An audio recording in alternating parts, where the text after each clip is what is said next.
Bonjour tout le monde, j'espère que vous allez bien. Joyeuse année 2019, c'est la première vidéo pour cette année.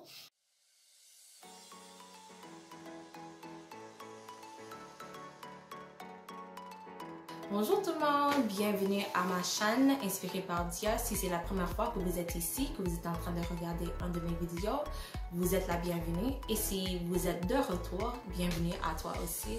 Aujourd'hui, j'aimerais prier sur le sujet d'adoration, la louange envers Dieu. Alors, chez moi, à mon église, je chante. Presque chaque samedi, je chante. Et hier, quand j'étais à l'église, c'est quelque chose que j'ai observé. Et c'est pas seulement à mon église que je l'ai observé, c'est partout que je vais, partout que je vais plutôt. Et parfois, quand nous sommes en train, comme peuple de Dieu, d'adorer Dieu et de lui donner de la louange, il y a des personnes qui font rien. Il y a des personnes qui s'assoient, il y a des personnes qui sont sur leur téléphone, il y a toutes sortes de choses qui se passent pendant que nous sommes en train de soit discuter des choses de Dieu, soit lire la Bible, soit chanter des chansons. Et hier, lorsque j'ai chanté, j'ai vraiment senti comme Dieu me disait, ceci n'est pas ce que je demande. Cette forme, ce type de louange n'est pas ce que je demande. Et j'ai dit quelque chose. J'ai dit quelque chose. Et ce matin, quelqu'un m'a envoyé un texto. Elle m'a dit, bien, il y a des différentes façons d'adorer Dieu, ce qui est vrai, je suis d'accord. Et Dieu connaît mon cœur. Dieu connaît ma cœur. Ce qui est vrai. Mais il y a une expression que j'aimerais partager avec vous. L'expression est vraiment, c'est clair, c'est simple. Et ça dit, la façon que vous menez une affaire et la façon que vous menez toute affaire. La façon que vous menez une affaire et la façon que vous menez toute affaire. Et ce que cela veut dire, c'est que si vous êtes quelqu'un qui est vraiment efficace, vous payez toujours attention aux détails, toujours vous mettez votre 100% dans ce que vous faites, c'est comme ça que vous approchez la plupart de votre vie. Et c'est juste comme ça que c'est. Mais de l'autre côté, si vous êtes quelqu'un qui est paresseux, qui ne fait pas vraiment un effort quand ils sont en train de faire quelque chose, c'est vraiment comme ça qu'ils vont approcher la majorité de leur vie. Et c'est comme ça dans le service de Dieu. Alors, j'ai trouvé aujourd'hui des versets que je pourrai partager avec vous. Si vous avez jamais pensé à quoi devrait ressembler la louange de Dieu. Et je suis complètement d'accord. Je suis d'accord. La louange de Dieu, dépendamment du personne, ça va être différent.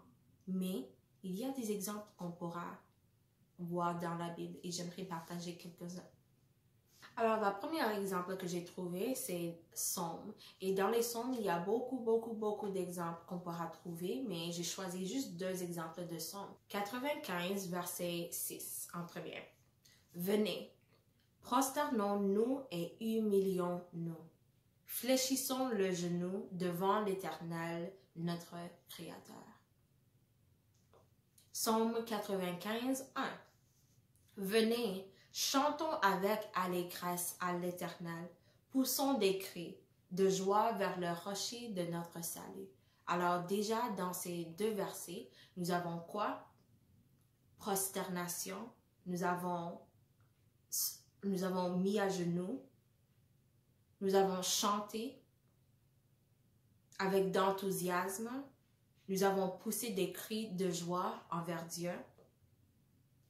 2 Chroniques 20, 18 et 19. Josaphat, qui était le roi, s'inclina le visage contre terre. Et tout Juda et les habitants de Jérusalem tombèrent devant l'Éternel pour se prosterner en sa présence. 19.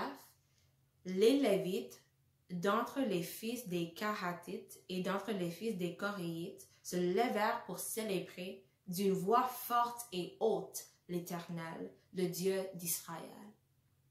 Alors, voici 4 versets. Il y a plusieurs, comme des centaines de versets. Mais voici 4.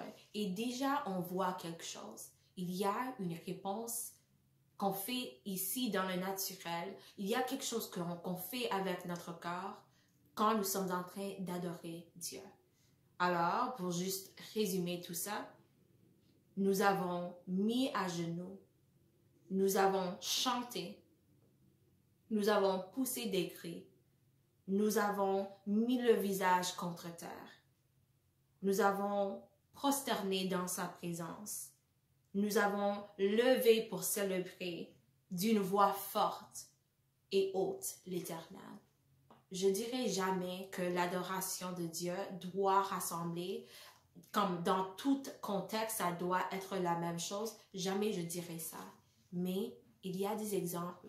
Si tu dis vraiment que Dieu sait ton cœur, alors tu n'as pas besoin de chanter. Dieu sait ton cœur, alors tu n'as pas besoin de tenir debout. Dieu sait ton cœur, alors tu n'as pas besoin de lever les mains. C'est vraiment intéressant ça. Mais dans ce moment hier, j'ai vraiment senti comme Dieu me disait, il y a une façon dans laquelle j'aimerais être adorée. Et si ce que vous me donnez n'est pas à ce niveau, je ne l'accepterai pas. Et avant que je parle, j'aimerais juste prier avec vous. Juste sur ce sujet parce que c'est vraiment proche à mon cœur et j'aimerais juste avoir une conversation avec vous. Qu'est-ce que vous faites quand vous êtes en train d'adorer Dieu, quand vous êtes en train de donner de la louange à Dieu? Je sais que la louange, ça inclut les chansons, oui, mais ça aussi inclut l'obéissance, ça inclut prendre du temps pour lire la Bible, ça inclut plusieurs choses, je comprends ça. Mais physiquement, savoir que jeûner, savoir que prier et se mettre à genoux et se lever et danser, dans la Bible, ça dit que Dieu danse dans les cieux à cause de moi, à cause de toi. Alors si Dieu est en train de danser à cause de nous, grâce à nous, pourquoi est-ce qu'on penserait que nous sommes trop intelligentes, trop sophistiquées, trop important, trop confortable dans notre siège pour même se tenir debout?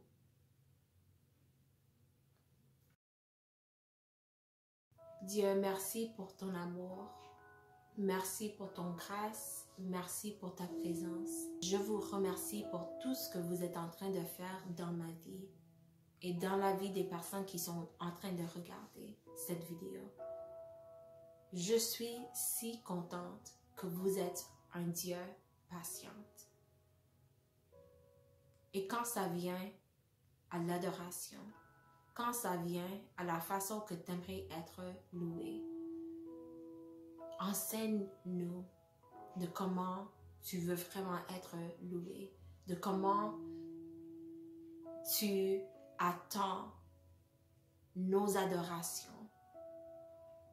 Et que quand nous entrons dans cette place, dans cette mentalité de savoir vraiment ce que vous demandez de nous, que nous sommes capables d'être beaucoup plus puissantes dans notre parcours avec toi. Mais avant tout, et plus important, c'est que nous nous humilions dans ta présence. Aidez-nous à savoir que c'est important. Aidez-nous à savoir qu'il faut faire quelque chose et que tu es digne de tout ce qu'on fait. Amen.